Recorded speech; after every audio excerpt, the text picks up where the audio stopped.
Well, breaking news, folks. Seems somebody just took a shot at one of the Fantafast's favorite 5-mile-wide mouthpieces, Charles Chuckle Kirk. Fired from my fucking job. I was just fired from my job. I was just fired from my job.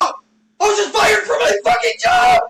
I was just fired from my fucking job. Now I have nothing but this. I have nothing but this website. I have nothing anymore. I have nothing. I have nothing anymore. I have nothing anymore. I have nothing anymore. I have nothing anymore. Ah! Ah! Ah! Ah! Ah! Ah! Ah! No! When it reached that point, it was to be contained and kept in check until required for the final social cataclysm. We shall unleash the nihilists and the atheists, and we shall provoke a great social cataclysm which in all its horror will show clearly to all nations the effect of absolute atheism, the origin of savagery and of most bloody turmoil. Then everywhere, the people forced to defend themselves against the world minority of revolutionaries will exterminate those destroyers of civilization and the multitudes disillusioned with Christianity, whose deistic spirits will be from that moment on without direction and leadership, and anxious for an ideal but without knowledge where to send its adoration, will receive the true light through the universal manifestation of the pure doctrine of Lucifer. Yeah, transhumanism is this, the ideal was this radical transformation where your human natural body gets transformed into an immortal body. But we want more transformation than that. The critique is not that it's weird and unnatural. It's so pathetically little. And okay, we want more than cross-dressing. We want you to be able to change your heart and change your mind and change your whole body. So neutrality is not an option. I'm sorry. The sun is no longer yellow. The sun appears white in the sky, so bright at the top that it looks like it's wearing a crown, with the rays going in every which direction. When the galactic magnetic reversal point reaches, it will start to dim and look red. And the people's civility will surely be stolen from them when the sun turns red in the sky.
Important to our country is to find our disagreements respectfully, because when people stop talking, that's when violence happens. There are a lot of people that are like, no matter what side of politics you're on, you should never celebrate something bad happening to someone. I, on the other hand, do cheer when bad things happen to bad people. Charlie Kirk just got shot. Oh,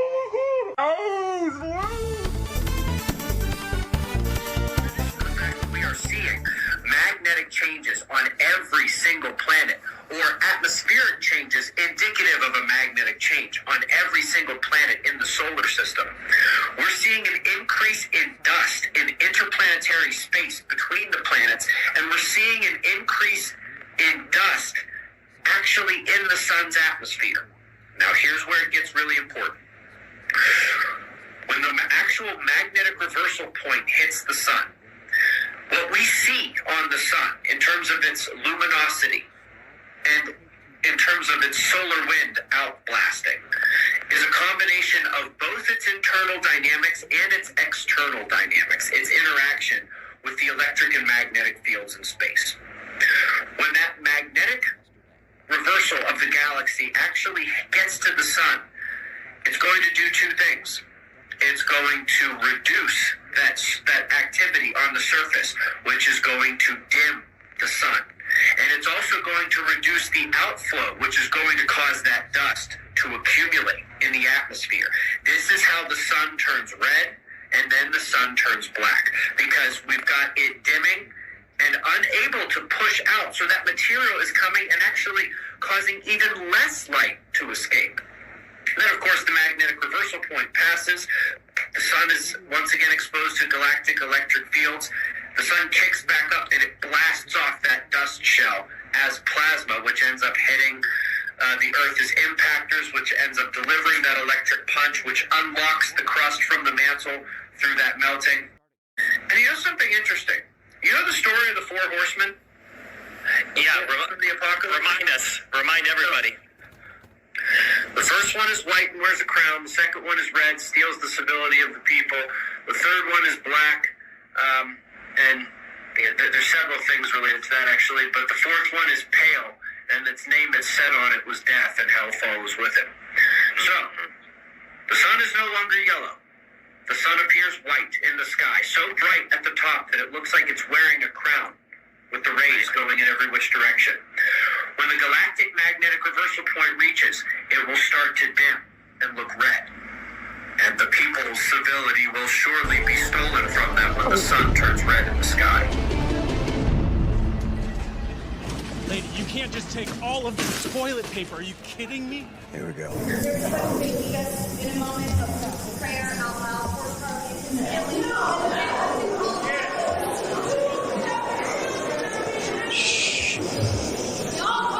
Let's wait a minute. The House will be in order. For years, those on the radical left have compared wonderful Americans like Charlie to Nazis and the world's worst mass murderers and criminals.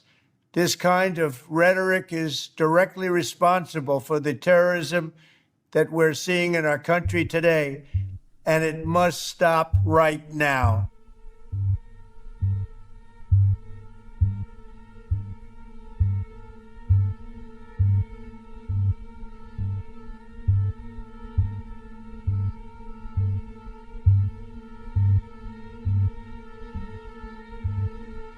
Hi, I'm Shane Cias. I've been a Christian my whole life, and Jesus means everything to me. When I was in 5th grade, my school forced me to teach my kindergarten buddy about changing his gender using a book called My Shadow is Pink. Of all the things that disturb me in this culture, I think the thing that distresses me most is the war on children. The book said you can choose your gender based on feelings instead of how God made us. I knew this was not right, but I was afraid of getting in trouble. This is Drag Queen Story Hour.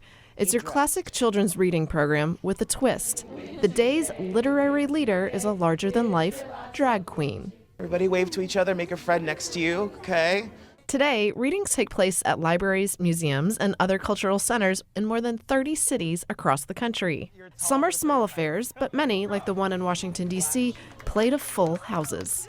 I just love drag queens in general. It's a great opportunity to combine having a little one and enjoying the performance of drag. I think it's important that we see different people.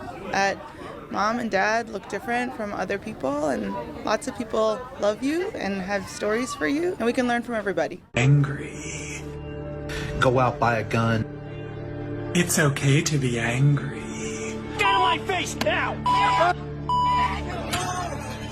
If you try to stop me from going into a woman's bathroom, Excuse me, it's ma'am. be the last mistake you ever make. It is ma'am. Find that anger. Just with those people. Hey! Harness it to do good in the world.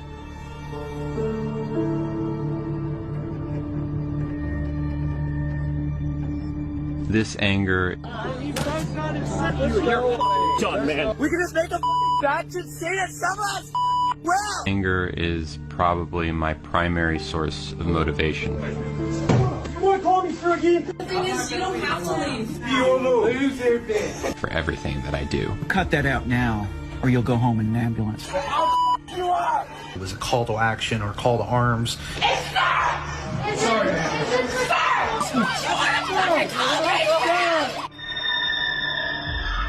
Don't be afraid to show your anger.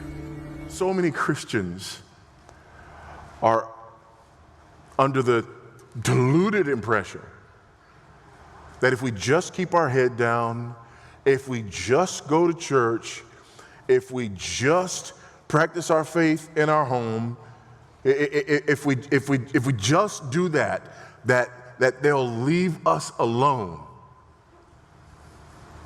But they won't. They won't. I don't know if you've been watching lately, but it's not enough for you to just refuse to be hostile. It is now demanded that you bend the knee and confess Caesar is Lord. You can't be neutral. Try to be neutral if you want to. We're just going to be neutral. We're just going to go about our life. Yep. And then your daughter lines up in a track meet and there's a boy racing her.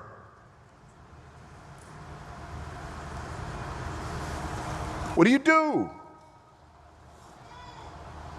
Do you sit there, take the loss, clap when the trophy is given to the biological male? What do you do?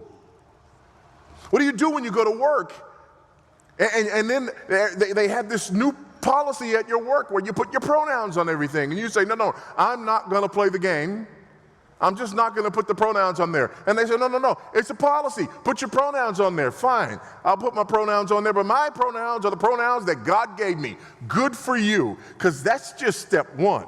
You've put your pronouns, everybody else has put their pronouns, and then this is what happens. They come to you and they say, you must bear false witness. Look at that man and call him a woman.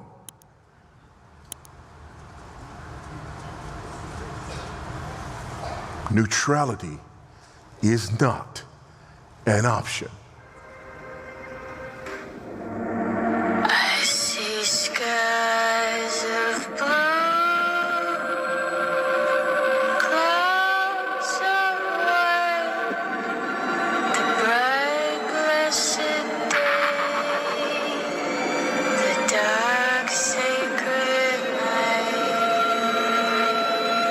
and as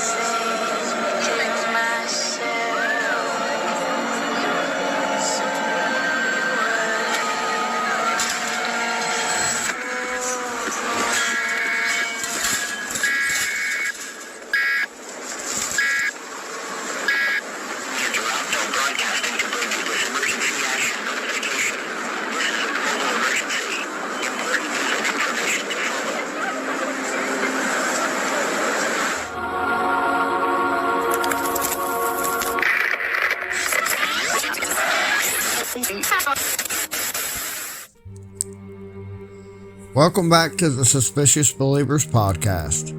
I'm your host, Sean. Last week, we learned about the first horse, the rider on the white horse. He carried a bow, toxon, but no arrows. He conquered through deception, not force. His weapon, toxic-like influence, subtle, invisible, poisoning minds and nations without firing a single shot. But Revelation doesn't stop there. The next seal will soon be broken. The second rider comes not with deception, but for blood. A horse that is fire red, and his mission? To rip peace from the earth and drive humanity to mutual slaughter. Today we're going to unpack how that very prophecy is unfolding before our eyes.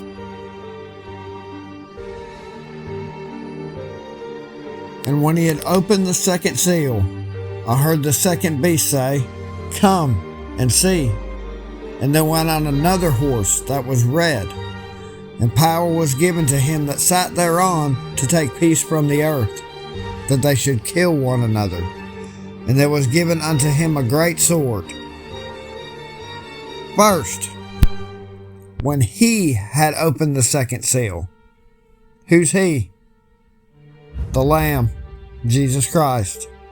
The red horse does not ride until the Lamb breaks the seal. Not Satan, not the beast, not governments, assassins, or armies. The Lamb. Every rider in Revelation rides because the Lamb allows it. The word red here is pyrrhos, or pyre, which means fire. This isn't rose red or burgundy. It's flame red, blood red. It's the same word used for the great red dragon in Revelation 12:3.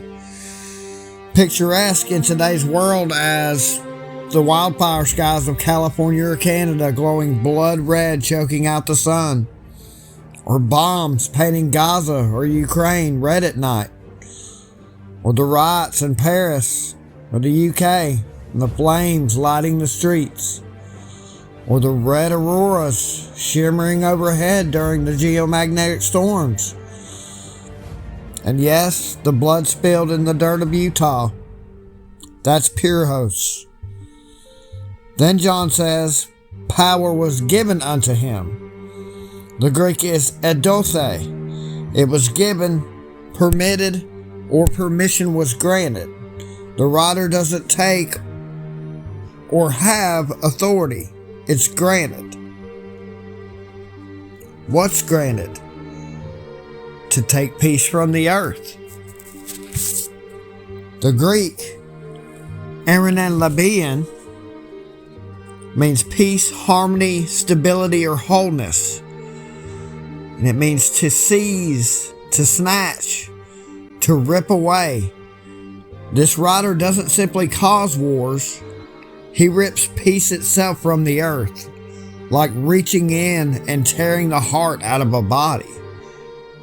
They should kill one another. The verb saphazo means to butcher, to slaughter, to sacrifice. It's bloody, intimate slaughter. Neighbors killing neighbors, families and friends, butchering each other in madness. Then it says, and there was given unto him a great sword. That's Machiara Magale.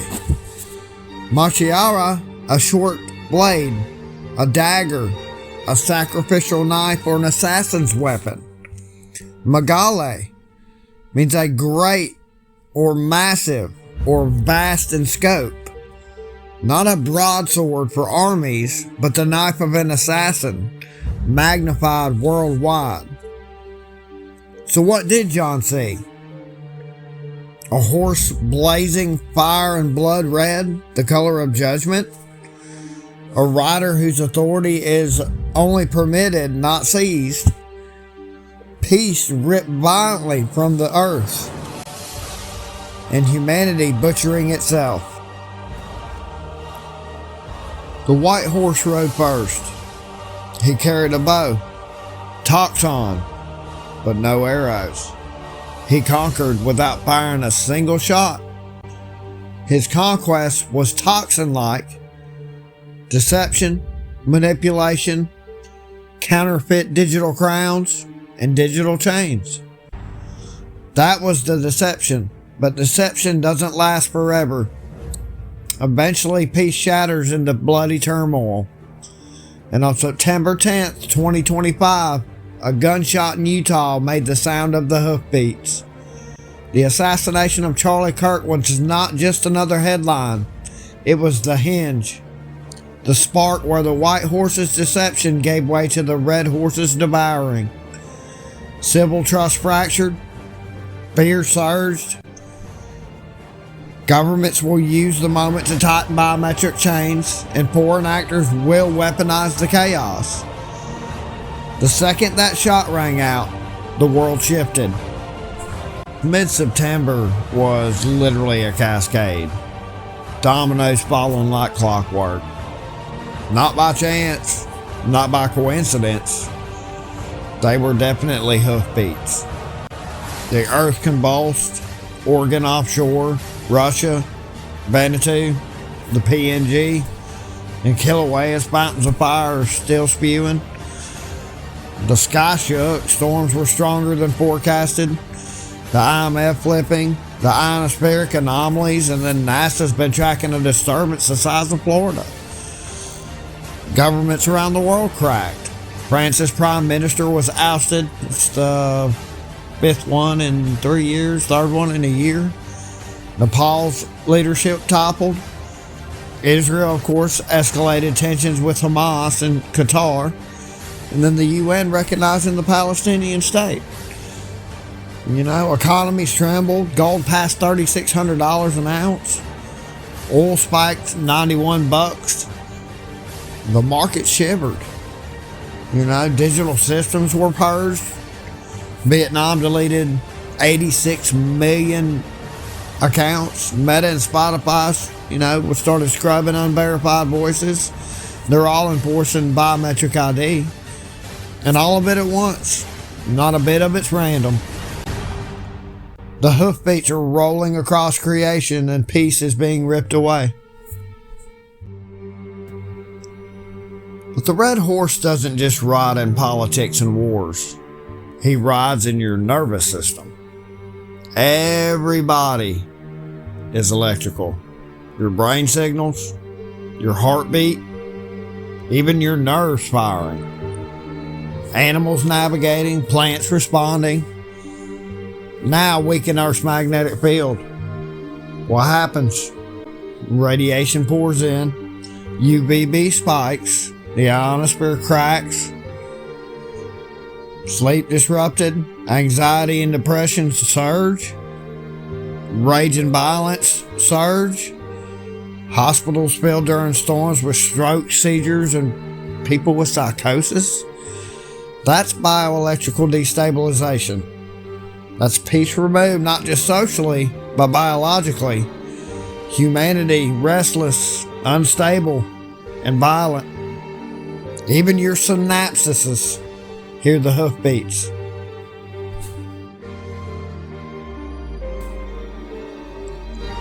Ephesians 6 says, "Finally, my brethren, be strong in the Lord and in the power of his might. Put on the whole armor of God. For we wrestle not against flesh and blood, but against principalities, against powers, against the rulers of the darkness of this world, against spiritual wickedness in high places." The rider is permitted. The chaos is allowed. The battle is real, but God arms us. Truth. Your belt in a world of propaganda. Righteousness. Your breastplate when lawlessness floods in.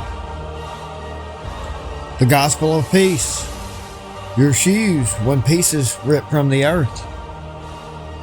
Faith. Your shield against the fiery darts of fear and despair. Salvation. The helmet protecting your mind. God's word. Your sword when the darkness closes in. And prayer. Your lifeline, binding it all together. The armor works because the Lamb reigns. If he didn't reign, no armor could save you. But he does, and because he does, that armor is invincible. They thought a public assassination was going to make the rest of us cower in silence. Their goal was to make as many as they could bow out in fear. They purposely instilled fear and division in both sides when they decided to silence the biggest voice in an attempt to keep the rest of us quiet and make us wonder if it's even worth speaking the truth in a world that thrives on lies. And yeah, I'll be honest, bowing out crossed my mind, keeping my head down, playing it safe. But then I remembered what Jesus said in Matthew 5. "Blessed are they which are persecuted for righteousness' sake, for theirs is the kingdom of heaven." That's not a suggestion. That's a promise. And it reminds me that the kingdom isn't owned by tyrants, assassins, or liars. It belongs to the ones who stand for righteousness and truth, even when it costs them everything. The white horse deceived the nations. The red horse devours the peace. His weapon is fear. His goal is silence. But he can only act because the Lamb permits it. So no, I will not bow out, nor will I trade truth for safety. If they think taking one voice out will shut down the rest of us in fear, they better think again. God is in control. Satan has but a short permitted time. So I'm here and I'm not going anywhere. I will teach God's word and I will speak my mind, come what may. They want fear. They want silence. They want to show you they can make an example out of anyone who dares to speak the truth. But Jesus already told us what it means when the world turns its weapons on those who refuse to bow to the beast. In Matthew 5, Jesus said, "Blessed are ye when men shall revile you and persecute you, and shall say all manner of evil against you falsely for my name's sake. Rejoice and be exceeding glad, for great is your reward in heaven. For so persecuted they the prophets which were before you." Persecution is not the end. It's the evidence that now more than ever, we need to stay awake, stay aware, stay ready, but most importantly, stay grounded in truth. Because when Jesus spoke to the 12 shortly before his arrest, he described what the future was going to look like. Artificial intelligence, exactly, and robots look at things like gene editing, exactly, opening a whole new horizon for medical science. And you see, the difference of this fourth industrial revolution is it doesn't change what you are doing, it changes you. If you take genetic editing, just as an example, it's you who are changed, and of course this has a big impact on your identity. And offer certain kinds of possibilities that have to be careful about. When you began to do that kind of gene editing, some people worry that you are changing what it means to be human. That's the problem. Of course, the new industrial revolution offers us many opportunities, but it raises manifold questions on the ethical, but even legal implications, and we have to be prepared for it. So I want to talk to you today about the future of our species, and really the future of life. We are probably one of the last generations of Homo sapiens. Within a century or two, Earth will be dominated by entities that are more different from us than we are different from Neanderthals or from chimpanzees. Because in the coming generations, we will learn how to engineer bodies and brains and minds. These will be the main products of the economy, of the 21st century economy. Not textiles and vehicles and weapons, but bodies and brains and minds. Now, how exactly will the future masters of the planet look like? This will be decided by the people who own the data. Those who control the data control the future not just of humanity, but the future of life itself. Because today, data is the most important asset in the world. Now, why is data so important? It's important because we've reached the point when we can hack not just computers, we can hack human beings and other organisms. There is a lot of talk these days about hacking computers and email accounts and bank accounts and mobile phones, but actually we are gaining the ability to hack human beings.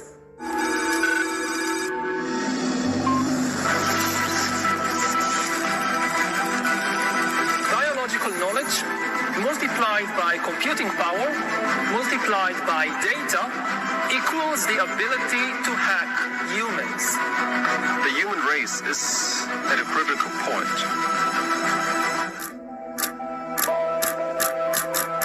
Al final, de lo que se trata es de organizar una gran entidad o varias entidades supranacionales que sean las que dicten el nuevo orden de cosas, el nuevo orden mundial. Have no doubt, you are living the most important moments of your life. Because you're going to be the protagonists of the most important moments in the history of humanity.